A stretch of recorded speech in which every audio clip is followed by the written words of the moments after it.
Eclesiastes 11, versículo 5. Assim como tu não sabes qual o caminho do vento, nem como se formam os ossos do ventre da mulher grávida, assim também não sabes as obras de Deus, que se faz todas as coisas. Mais uma vez. Assim como tu não sabes qual o caminho do vento, nem como se formam os ossos no ventre da mulher grávida, assim também não sabes as obras de Deus, que faz todas as coisas. Feche seus olhos em nome de Jesus. Senhor, te louvamos, mais uma vez eu te louvo por estar aqui. Obrigado porque, Senhor, a tua presença ela está aqui. Obrigado, Jesus, porque bom é, Senhor Jesus, te adorar, te cultuar, Senhor. Pai, isso para nós é um privilégio. Muito obrigado, Jesus, obrigado. Deus, eu te peço, fala aos nossos corações, fala ao meu coração, Senhor, fala ao coração da igreja. Deus, em nome de Jesus, que a tua palavra ela seja, Senhor, viva e eficaz nesse lugar, que morra, Senhor, toda vontade carnal, mas que prevaleça, que nesse lugar o teu Santo Espírito, Senhor, pairando em nossas vidas e falando conosco, em nome de Jesus, amém. Amém, queridos, esse é um texto que o Senhor tem falado muito comigo, o Senhor tem me alimentado muito nesses dias com esse texto. Então, o meu coração aqui essa noite, o meu desejo, a minha oração é que do mesmo jeito que o Senhor falou comigo, o Senhor tem falado comigo, o Senhor tem me alimentado com esse texto, o Senhor possa falar ao seu coração, sabe? O Senhor possa trazer respostas, alimente o seu coração, em nome de Jesus, meu desejo do meu coração. Então aqui Salomão ele fala assim, você não sabe qual o caminho do vento, nem como formam os ossos dentro da mulher grávida, no ventre da mulher grávida. Salomão dá aqui dois exemplos de coisas que ele fala aqui que nós não sabemos como. E nós podemos falar aqui que nós não sabemos e porque nós não vemos, né? Nós não vemos o vento passar. Nós muitas vezes sabemos a direção do vento, né? Lá na empresa onde eu trabalho tem, qual é o nome? Esqueci. Biruta, porque tem lá a biru, vários lugares, porque se vazar algum produto químico, dependendo da posição do vento, tu não pode correr onde está a posição do vento, tem que correr contrário, porque você tem que fugir do produto químico, né? Então eu não vejo o vento, você não vê o vento, mas você vê a biruta ali para um lado, para o outro, mas você vê que o vento está passando ali, mas você não vê o vento. Né? Aqui o Salomão fala assim, você não sabe o caminho do vento, você não vê o vento, né? E ele dá outro exemplo da mulher grávida. A gente sabe como os bebês são formados, a medicina avançou demais esses últimos anos, mas de fato a mulher grávida ela não vê o feto dela ali sendo gerado, mas ela sabe que está sendo gerado, né, Bah? Você sabe aí, né? Tá aí, tá vendo, a barriga cresceu, enjoo, daqui a pouco começa a chutar, e a gente sabe que está gerando, mas não estou vendo que está gerando, né? Mas eu tenho fé, eu sei, eu não posso ver, eu não estou vendo, mas eu sei que está acontecendo alguma coisa. E quando você para no teu carro, no posto, para abastecer o carro, então você vai com a gasolina no teu carro, se você for que nem eu, que não tem a menor noção alguma do que como funciona o motor de um carro, você vai colocar o carro, vai ligar o carro, vai sair, vai saber, bom, a gasolina está alimentando alguma coisa dentro desse carro que está fazendo ele andar. Não sei a menor ideia do que está acontecendo, tudo em volta do carro aqui, mas ele está andando. Se você for um pouco mais inteligente, com certeza, você é um engenheiro mecânico, de repente você é um engenheiro que você estudou automação, aí você sabe, bom, a gasolina, o combustível, ele entra lá no não sei aonde, e aí ele cai não sei aonde tal, aí ele starta algumas coisas, você até sabe explicar, você chega, conversa com um engenheiro de automação, enfim, você vai lá, ele vai te explicar, vai desenhar, faz isso, faz aquilo, e é muito bonito isso, né? Ontem eu estava aqui, o Teco estava falando como pintar a casa, né?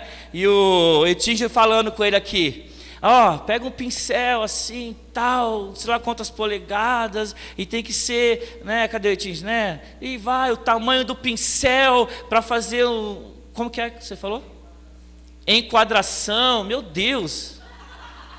E tal, e eu olhei aquilo tudo, eu falei pro Vinícius, estava do meu lado assim, eu gosto de ouvir caras assim inteligentes, porque eu não tenho a menor ideia do que fazer. Se me derem para pintar uma parede, com certeza ela vai sair borrada, vai sair. vai dar 3 mãos. Eu não sei, eu não tenho a menor ideia. Mas Ele sabe fazer. Então quem sabe fazer até sabe explicar. Mas tem coisas que nós não vemos. O bebê nascendo eu não vejo. O vento eu não vejo, eu sei que ele passa, mas não vejo. Nós estamos aqui agora por uma lei da gravidade. Quem estudou a lei da gravidade? Você está vendo a lei da gravidade? Não, mas você sabe que ela existe. Se eu me jogar daqui, eu vou cair. Eu não vou me machucar muito, mas eu devo torcer o pé talvez. Agora se você se jogar de uma altura maior, você vai quebrar alguma coisa. E aí vai, porque você está numa lei da gravidade. Você não vê a lei, mas você sabe que ela existe. Você tem real noção que ela existe. Então aqui, o Salomão ele coloca isso aqui. Ele fala assim, não entendemos aqui como funciona, mas nós sabemos que ele funciona. Assim é o agir de Deus nas nossas vidas. Esse texto tem falado muito comigo. E ele fala assim, assim também não sabes as obras de Deus que faz todas as coisas. Sabe, querido, se você for, e que nem eu, muito ansioso com algumas coisas, ou quando você passa por alguma questão muito específica, você coloca diante de Deus, você começa a orar, você começa, interceder por aquilo, e você geralmente, se você for que nem eu, vai fazer isso, porque eu faço isso. Senhor, estou passando por essa necessidade, por essa questão, Senhor, em nome de Jesus, eu preciso que isso aqui se resolva, em tanto tempo, em tantas horas, em tanto tempo, preciso que isso se resolva.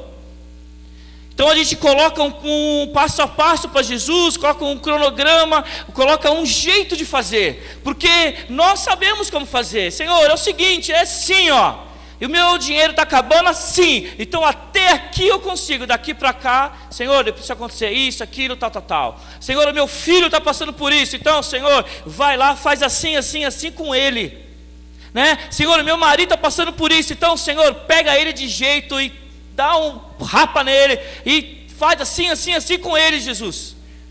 E aí a gente dá dica para o Senhor, a gente começa a dar dica, Senhor, é o seguinte, o meu marido, ele tem muita dificuldade, vou chutar, em passar necessidade, ele tem muita necessidade, ele é muito orgulhoso, Senhor, então trata ele no orgulho, e a mulher começa a orar, trata ele no orgulho, tira isso dele, e cutuca ele, e faz, e o Senhor está lá imaginando, assim, eu vou fazer, mas é do meu jeito. Né? E aí a gente acaba vivendo uma ansiedade de falar para o Senhor como fazer as coisas, como o Senhor deve se mover. É incrível como a gente tem essa capacidade, mas nós devemos lembrar que o Senhor é o Rei dos Reis, o Senhor dos Senhores, Ele é sabedor de todas as coisas. A palavra de Deus diz lá em Salmos que a palavra não chegou à minha boca, Ele já conhece a minha palavra.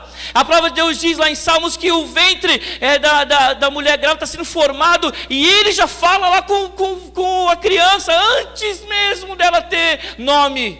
Meu irmão, Ele já chama o bebê pelo nome. Que Deus é esse? Que Deus é esse que fala que toda a terra, Ele é só o esteiro dos pés dEle. Esse é o nosso Deus. O nosso Deus é grande, nosso Deus é eficaz. Lá em Efésios, a palavra de Deus fala que é multiforme, a sabedoria de Deus é multiforme. Ele trabalha de muitas maneiras, de muitas verdades, de muita sabedoria. Nós não conseguimos entender o tamanho da sabedoria de Deus. Nosso entendimento é muito pequenininho para entender o tamanho da sabedoria de Deus.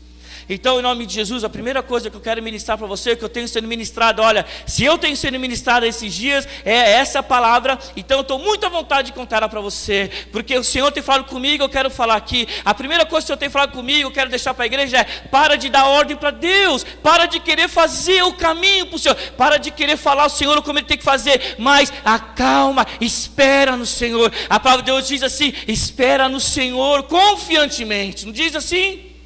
Esperei no Senhor confiantemente, esperei no Senhor, que nós possamos descansar no Senhor, meu irmão. Aquietar o nosso coração, aquietai-vos e saber que eu sou Deus. Aquietai-vos é falar assim, aquietai-vos. A gente entra na presença de Deus, eu entro na presença de Deus falando, e não deixando Ele falar. E aí o Senhor vem e fala comigo, olha, você não sabe. Quando eu li esse versículo, sabe aqueles versículos que você lê todo ano, você lê. e parece que nada acontece, mas esse versículo saltou na minha vista. Eu falei, não, pera um negócio aqui, que história é essa?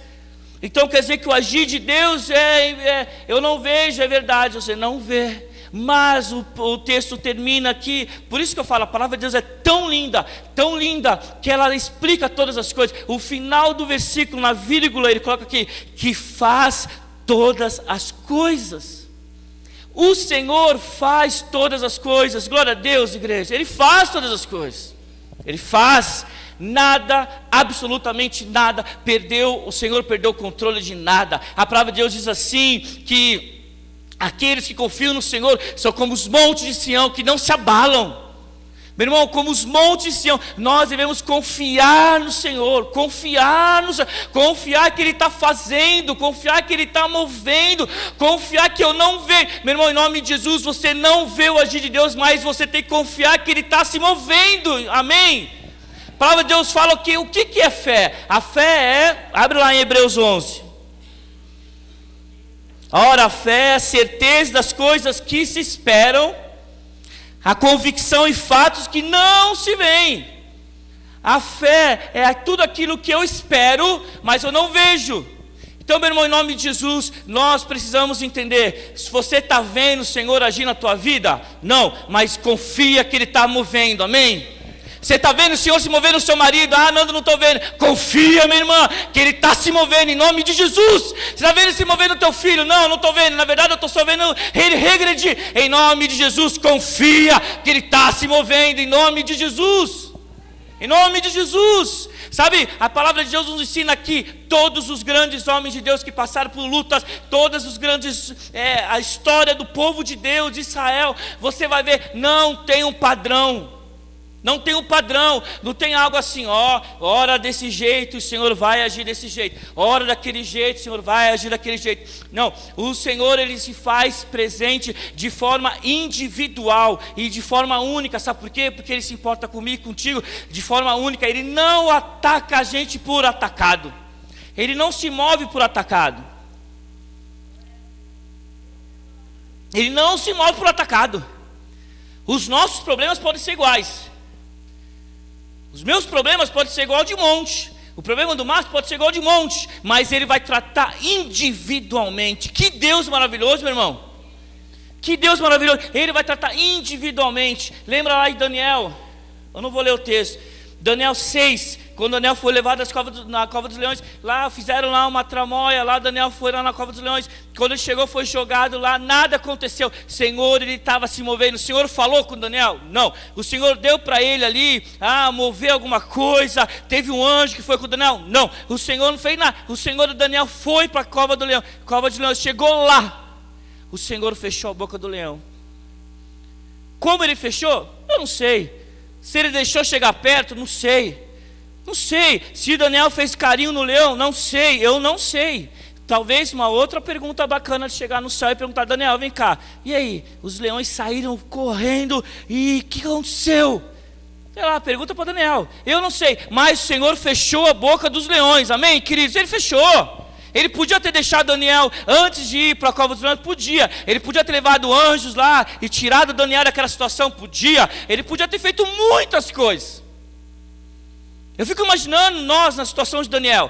Meu irmão, eu, do jeito que eu sou, eu falei, Senhor, é o seguinte, eu não tenho pavor de leão. Tenho pavor, eu tenho medo, não dá, assim, mata esses soldados, traz um anjo, eu não sei, faz alguma coisa, mas eu não quero entrar.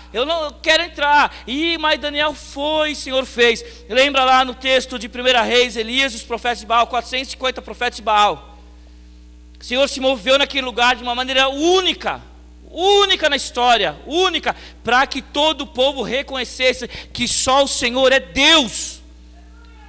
Meu irmão, as nossas dificuldades, o Senhor se move, Ele vai se mover, mas Ele se move, escuta em nome de Jesus, para que todo o povo diga que só há um Deus sobre nós, que é o Senhor. O Senhor deixou Elias passar por aquela situação para que no final do texto, você lê lá depois, final, todo o povo reconheceu só há um Deus sobre Israel, que é o Deus dos deuses, Senhor dos senhores, mas teve que passar para a situação. Em Gênesis 37, lá, José vendido. Enfim, em Atos 16, Paulo e Silas presos. Esse é um texto, talvez, um dos mais lindos para mim em Atos. Atos 16, Paulo e Silas presos. Paulo e Silas foram presos. Lembra lá a história, Paulo e Silas, por que eles foram presos? Tinha uma menina lá, uma endemoniada lá, profetizando.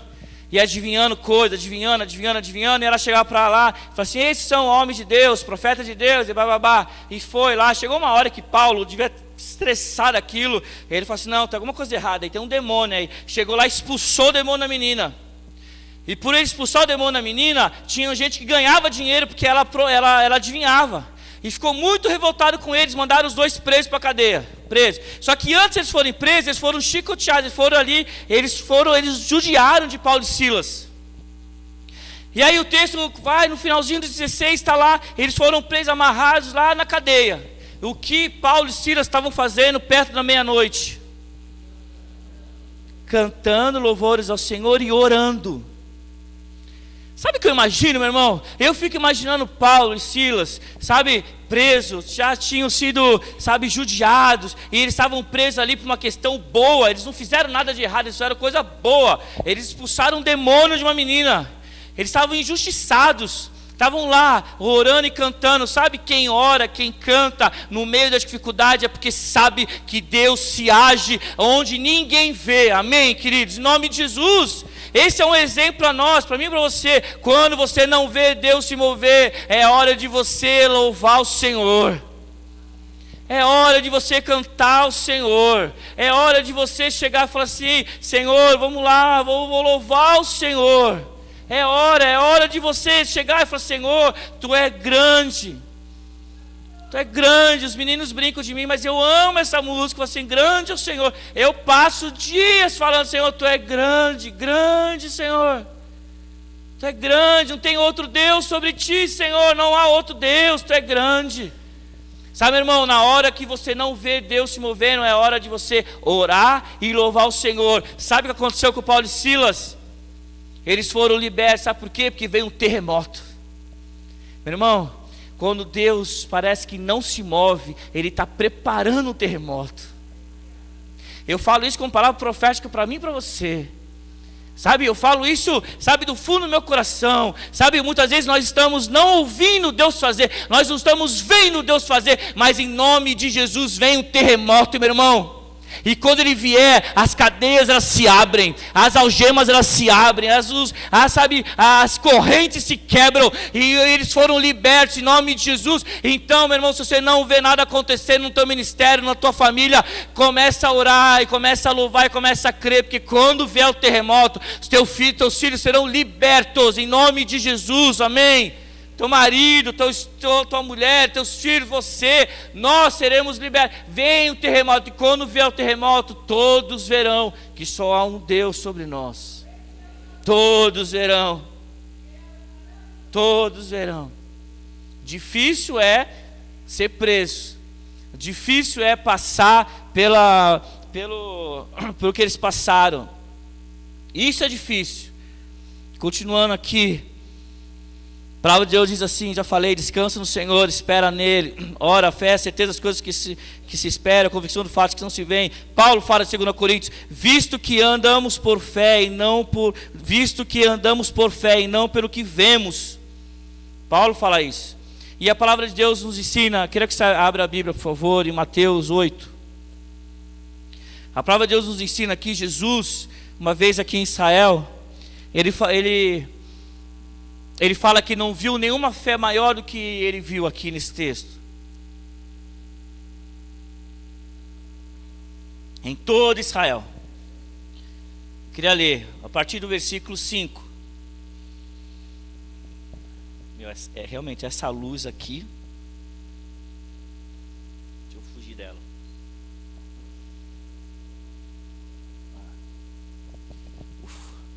Eu já suo demais. Essa luz aqui em cima, meu Deus. Mateus 8, a partir do 5. Tendo Jesus entrado em Cafarnaum, apresentou-lhe um centurião, implorando: Senhor, o meu criado jaz em casa, de cama, paralítico, sofrendo horrivelmente. Jesus lhe disse: eu irei curá-lo. Aqui, Jesus é lindo, né? Ele falou: eu vou curar. E no 8, mas o centurião respondeu: Senhor, não sou digno de que entre na minha casa, mas apenas mande uma palavra, e meu rapaz será curado.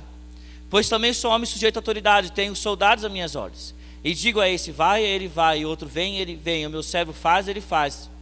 Ouvindo isso, admirou-se Jesus e disse aos que seguiam: em verdade vos digo, que em verdade vos afirmo, que nem mesmo em Israel achei fé como essa.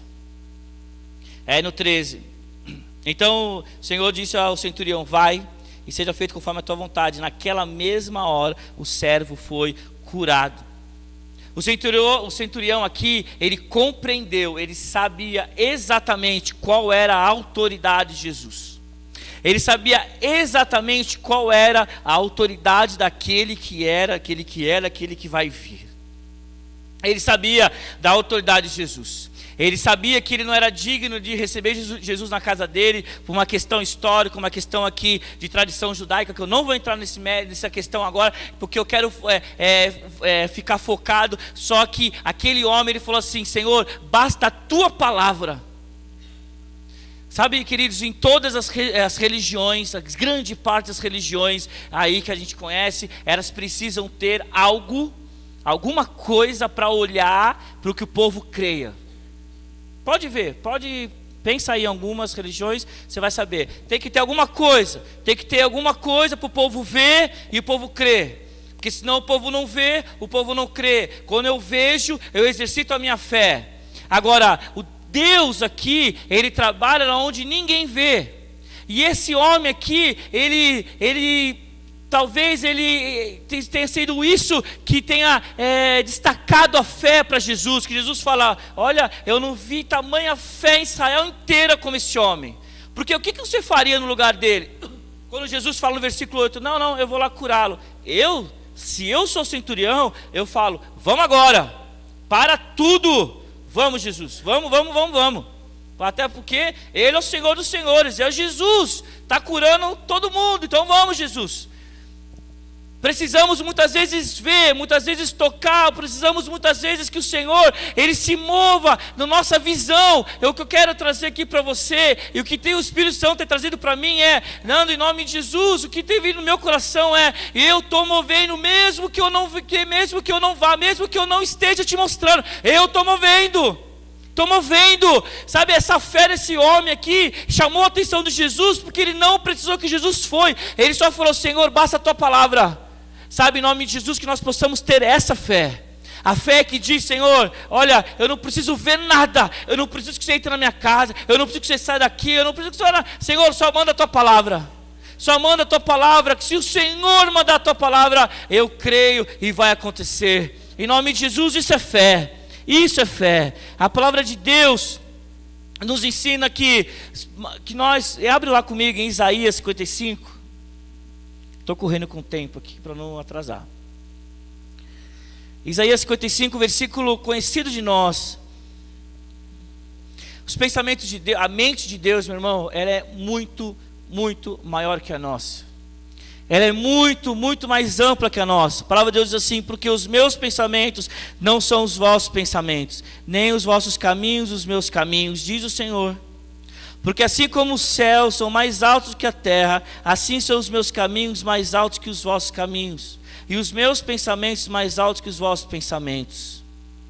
Sabe, queridos, em nome de Jesus, eu quero que você entenda uma outra verdade, que a primeira é sobre fé, e a segunda é: os pensamentos de Deus são mais altos que os nossos. Ouça isso, em nome de Jesus, eu tenho aprendido com o Senhor. Muitas vezes nós percebemos e nós achamos que nós estamos sendo tratados de Deus com uma área da nossa vida.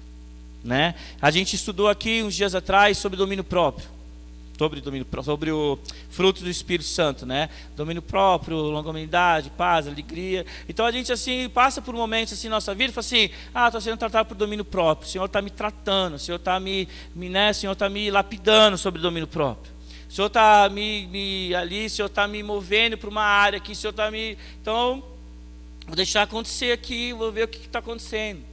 Mas muitas vezes, Senhor, os pensamentos de Deus são muito mais... Muitas vezes não, todos os pensamentos de Deus são mais altos que os nossos. Quando o Senhor começa a mover, começa a tratar da nossa vida, deixa Ele tratar. Sabe, porque muitas vezes a gente pensa que o Senhor está me tratando numa área, mas no fundo o Senhor está me tratando de outra área. O Senhor está me tratando de outro jeito, o Senhor está fazendo de outro jeito. Muitas vezes nós pensamos que entendemos o caminho de Deus. Eu quero dizer que muitas vezes nós pensamos que entendemos tudo. E falamos assim, é isso mesmo. Eu estou passando por isso, porque eu vou viver assim, assado, e o Senhor vai me ensinar assim, o Senhor vai me ensinar assado. Não, muitas e muitas vezes o Senhor está tratando conosco em áreas que nós nem percebemos, em áreas que nós entendemos que já estamos muito bem, em áreas que nós entendemos que nós estamos muito bacanas, muito sérvios, muito firmes com Deus, mas o Senhor ainda está tratando essas áreas. O Senhor ainda está mudando. Os pensamentos de Deus são mais altos que os nossos. O agir de Deus só é maior. O caminho do Senhor é muito mais alto que os nossos caminhos. Não são os nossos caminhos. Sabe, muitas vezes nós colocamos Senhor num quadradinho e pensamos, Ele vai fazer desse jeitinho, porque eu estou precisando melhorar o meu amor para com o meu irmão, então o Senhor vai me tratar. Não, de repente o Senhor está te tratando sobre a sua fé, o Senhor está te tratando sobre o seu domínio próprio, o Senhor está te tratando sobre perdão, e você está imaginando que o Senhor está te tratando outras coisas. Então isso traz para nós ansiedade, tristeza, isso traz para nós dúvida. Pensar assim, não Senhor, mas como que eu estou passando por isso? Isso já fui tratado, o Senhor já falou comigo. Mas deixa que os caminhos dele são maiores que os nossos, amém Senhor? Ele tem filhos, que ele sabe exatamente como cuidar dos seus filhos. O Senhor tem ovelhas que sabe exatamente como cuidar das suas ovelhas. Nós não precisamos ensinar ao Senhor como agir, como não agir. A palavra de Deus nos ensina, abre comigo por favor em Lucas 13.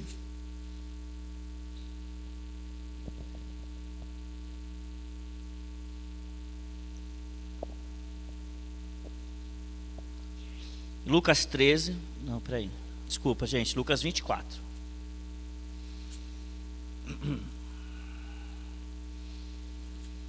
Em Lucas 24, a partir do versículo 13. É uma história... É uma passagem aqui, depois de Jesus ressuscitado, 2 discípulos de caminhos indo para o caminho de Emaús. Vamos comigo aqui a partir do 13.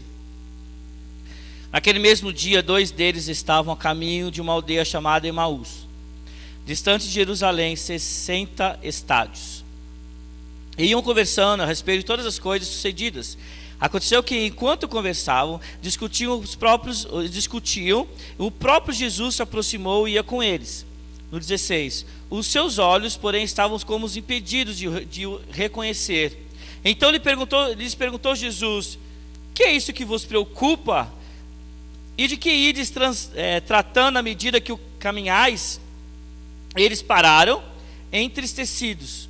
Um, porém, chamado Cleopas, respondeu, dizendo, és o único, porventura, que tendo estado em Jerusalém, ignoras as ocorrências desses últimos dias?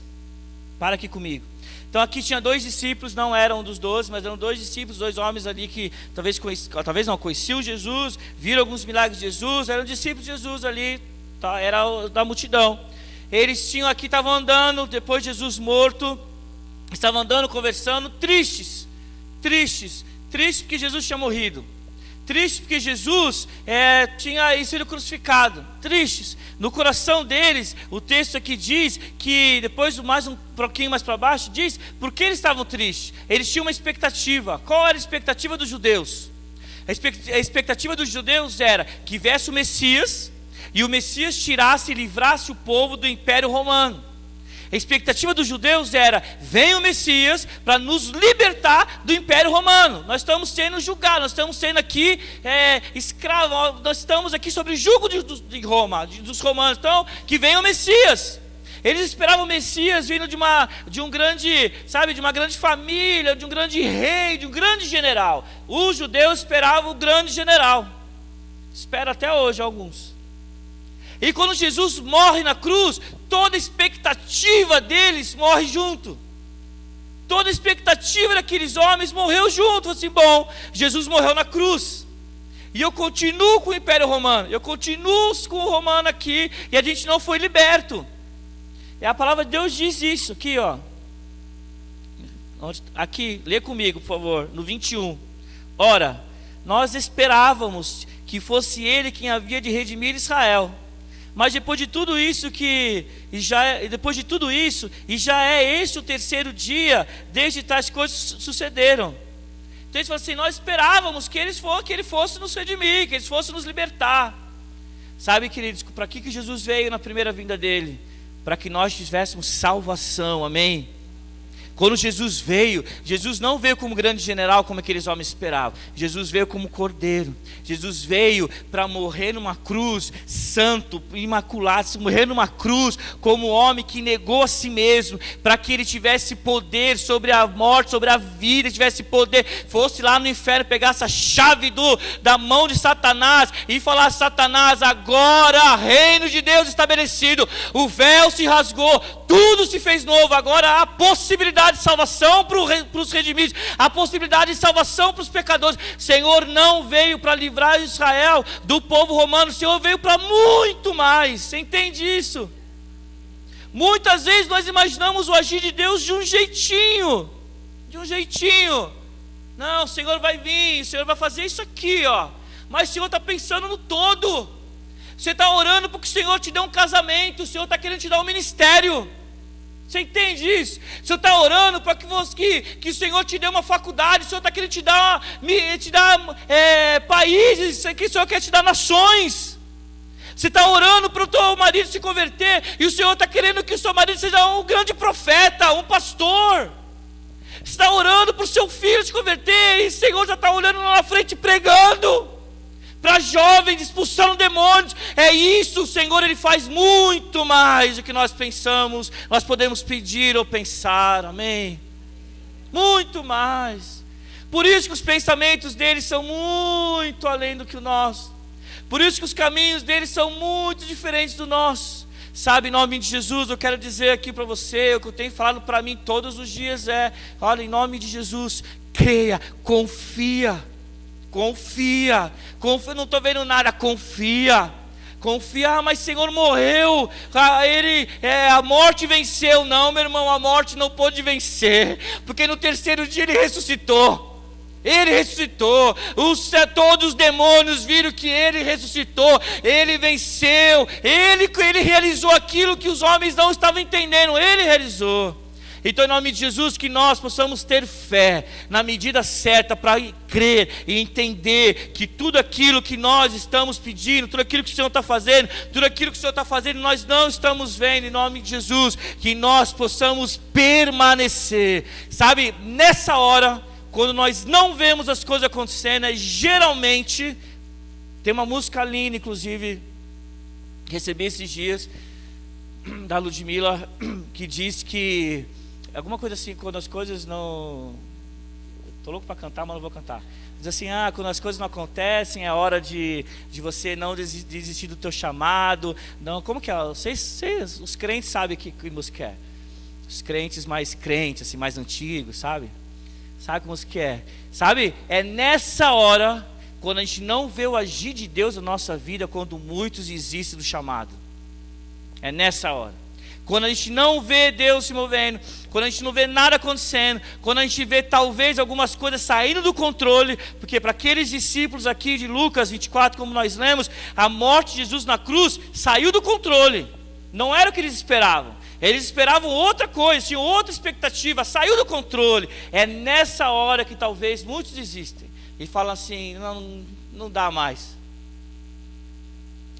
Para mim não dá mais, para mim não foi isso que eu quis. Sabe, em nome de Jesus, que nós possamos permanecer. Não estou vendo nada, permanece. Não está se movendo, permanece.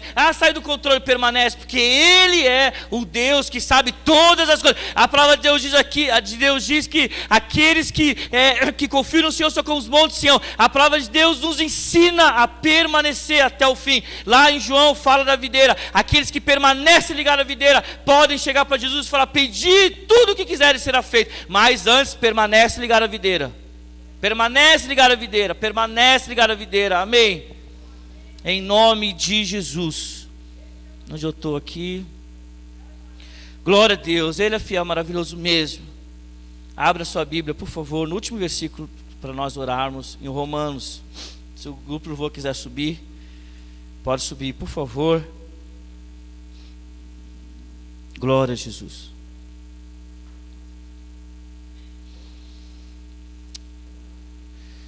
A palavra de Deus nos ensina, antes de ler esse texto, a palavra de Deus nos ensina que todas as coisas, absolutamente todas as coisas, cooperam para o bem daqueles que, de novo, todas as coisas cooperam para o bem daqueles que, você ama a Deus, meu irmão? Você ama a Deus mesmo? Você ama a Deus a ponto de falar esse versículo quando tudo dá errado? Você ama a Deus? Você ama a Deus quando você vê as coisas saindo do controle? Você ama a Deus mesmo? Todas as coisas cooperam. Meu irmão, eu estou gritando esse versículo na minha casa todos os dias. Todas as coisas cooperam para o bem daqueles que amam a Deus. A pergunta é: você ama a Deus, meu irmão? Você é discípulo de Jesus ou você só é um participante do culto? Porque eu vou te dizer, se tu é um participante de culto, meu irmão, desculpa, você não ama a Deus.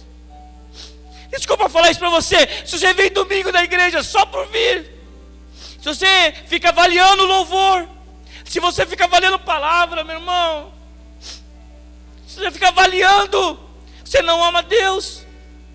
E aí vai passar por situações e você vai falar assim: a palavra de Deus fala que todas as coisas cooperam. Nando, perdi o emprego, todas as coisas cooperam. Nando, meu filho não voltou para casa essa noite, todas as coisas cooperam. Nando, meu pastor está morrendo de câncer, todas as coisas cooperam. Nando, meu filho está mal, está nas drogas, todas as coisas cooperam. Nando, minha resposta de oração não veio, eu pedi, e o Senhor não me ouviu, não respondeu. Todas as coisas cooperam. Nando, não aconteceu o que eu esperava. Eu jejuei 40 dias, eu busquei o Senhor, eu rasguei meu coração. Vocês ficam falando aqui para orar, e eu bato na porta e a porta não se abre. Meu irmão, eu vou te dizer, todas as coisas cooperam. Todas as coisas cooperam. Nando, estão falando, estão fazendo um monte de coisa. Todas as coisas cooperam para o bem daqueles que amam a Deus.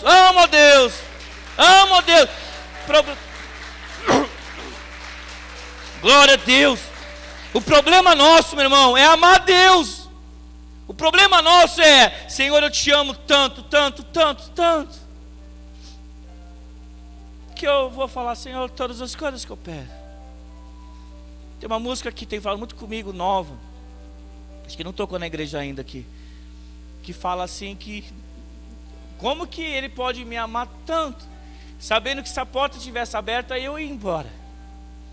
E esses dias eu cantei essas músicas, eu falei: Senhor, como Tu pode me amar tanto, mesmo sabendo que se a porta estivesse aberta eu ia embora. E Ele me ama tanto, que quando eu volto com Ele, e eu volto no meu lugarzinho lá na minha casa, que os meninos já sabem qual que é o quadrado lá que eu oro na minha sala, né? Eu me ajoelho lá, e quando me ajoelho, o Senhor fala comigo: Nando, que bom que você voltou. E eu falo: Senhor, que amor é esse? Porque se a porta estivesse aberta, eu ia embora, Senhor. E o Senhor fala: que bom que você voltou, filho. Que bom. O Senhor fala comigo e o Senhor fala contigo: vamos mais uma milha. Vamos mais uma milha. Vamos caminhar mais junto. Vamos caminhar mais um pouco junto comigo. O Senhor tem falado isso comigo. O Espírito Santo tem falado comigo isso. O Espírito Santo tem falado comigo isso. Eu preciso falar isso para você. Está disposto a andar mais uma milha com o Senhor? Ou você vai ficar olhando que Ele morreu na cruz e vai ficar falando: eu esperava que Ele fosse o Messias, e eu estou aqui ainda, e os romanos estão aqui ainda. Ou você vai olhar a morte de Jesus e vai falar assim: peraí, Ele morreu, mas Ele ressuscitou ao terceiro dia.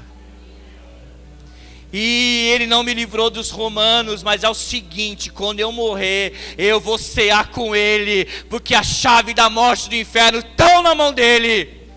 e Ele vai chegar para mim e vai falar assim: ah, filho amado, que bom que você veio, entra no gozo do teu Senhor. É para isso que Ele morreu na cruz, não foi para que você fosse liberto dos romanos.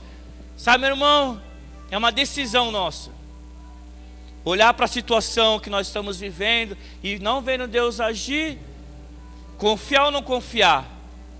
Olhar para a situação e ver que o Senhor não se move conforme nós pensamos ou pedimos. O Senhor não se move, o Senhor se move do jeito dEle.